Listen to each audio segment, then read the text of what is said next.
ধরাছোঁয়ার বাইরে থাকা রাঘব বোয়াল অর্থ পাচারকারীদের টাকা দেশে ফেরাতে তৎপর সরকার। পাচারের এই অর্থ ফেরানোর প্রক্রিয়া জটিল ও সময়সাপেক্ষ হলেও অসম্ভব নয় বলছেন বিশেষজ্ঞরা। এদিকে টাকা পাচারকারীদের শনাক্ত করে দ্রুত তাদের পাসপোর্ট বাতিলের পরামর্শ দিয়েছেন কেউ কেউ। দুর্নীতির অর্থ ও সম্পদ যেন কেউ উপভোগ করতে না পারে সেজন্য তাদের যাবজ্জীবন কারাদণ্ড নিশ্চিত করার পক্ষে মত আইনজীবীদের। এ বিষয়ে জাতিসংঘ, বিশ্বব্যাংক, এফবিআই সহ বিভিন্ন সংস্থার সঙ্গে বৈঠকও করেছে দুদক এবং সংশ্লিষ্ট কর্তৃপক্ষ। কিন্তু যে টাকা একবার দেশের গণ্ডি পেরোয় তাকে কি আর সহজে ফেরানো যায়? এ বিষয়ে অবশ্য আইনজীবীরা খুব একটা আশার আলো দেখছেন না। তারা বলছেন, আন্তর্জাতিক চুক্তি ও আইনের আলোকে অর্থসম্পদ ফেরত আনার সুযোগ থাকলেও তা জটিল এবং সময়সাপেক্ষ ব্যাপার। জ্যেষ্ঠ আইনজীবী আহসানুল করিম বলেন, বিদেশে টাকা পাচারকারী হিসেবে যাদের সন্দেহ করা হচ্ছে যথোপযুক্ত প্রমাণ সাপেক্ষে ওইসব দেশের কনভেনশন অনুযায়ী অনুরোধ করতে হবে। তাদের অর্থের পরিমাণ, সম্পদের সুনির্দিষ্ট তথ্যসহ বাংলাদেশ সরকারকে জানাতে হবে।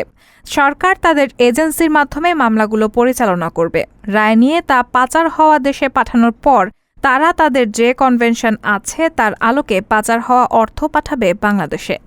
অনেকটা একই মত পোষণ করলেন federation of Bangladesh chamber of commerce and ইন্ডাস্ট্রির সাবেক সভাপতি আব্দুল আওয়াল মিন্টু।